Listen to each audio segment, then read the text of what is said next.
अमावस की छाया यह कहानी एक छोटे से गांव चंद्रपुर की है, जहां हर पूर्णिमा की रात मेले का आयोजन होता था। लेकिन अमावस की रातें डर रहस्य से भरी होती थीं। गांव के लोग कहते थे कि अमावस की रात एक पुरानी हवेली से किसी स्त्री की चीखें सुनाई देती हैं। यह कहानी आर्या नाम की एक साहसी लड़की की है, जिसने इस रहस्य को जानने का साहस किया। चंद्रपुर के पास एक पुरानी हवेली थी, जो वर्षों से वीरान थी। लोग कहते थे कि वहां कोई अज्ञात शक्ति रहती है। हवेली के चारों ओर उग आए जंगली पेड्डा सन्नाटा उसकी भयानकता को बढ़ा देते थे। आर्या, जो 22 साल की युवा लड़की थी, हमेशा से इन कहानियों पर विश्वास नहीं करती थी। उसने ठान लिया कि वह इस हवेली का रहस्य जानकर रहेगी। गांव वालों ने आर्या को चेतावनी दी कि वह हवेली के करीब भी न जाए, लेकिन आर्या ने किसी की बात नहीं मानी। उसने अमावस की रात हवेली में जाने का निश्चय किया। उसके दोस्तों ने उसे रोकने की कोशिश की, लेकिन वह अडिग रही। उस रात चांद पूरी तरह से गायब था। हवाओं की सरसराहट ने माहौल को डरावना बना दिया। आर्या ने हाथ में एक लालटेन ली, हवेली की ओर बढ़ी।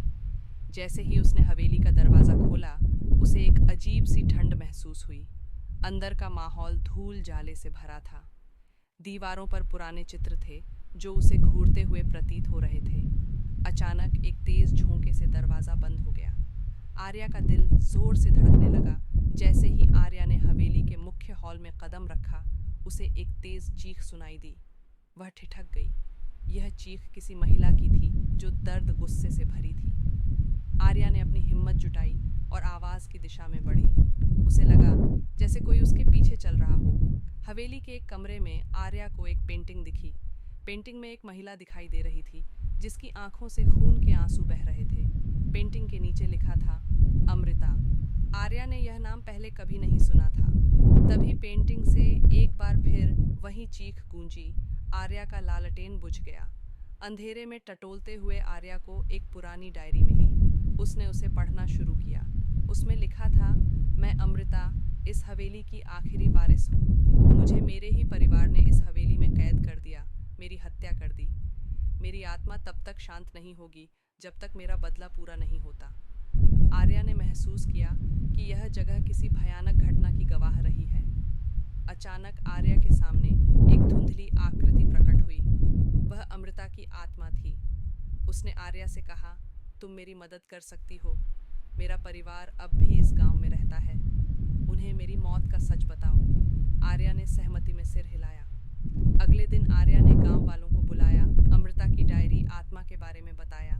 गांव के बुजुर्गों ने कबूल किया कि अमृता के साथ अन्याय हुआ था, लेकिन कुछ लोग अब भी आर्या की बातों पर यकीन नहीं कर रहे थे।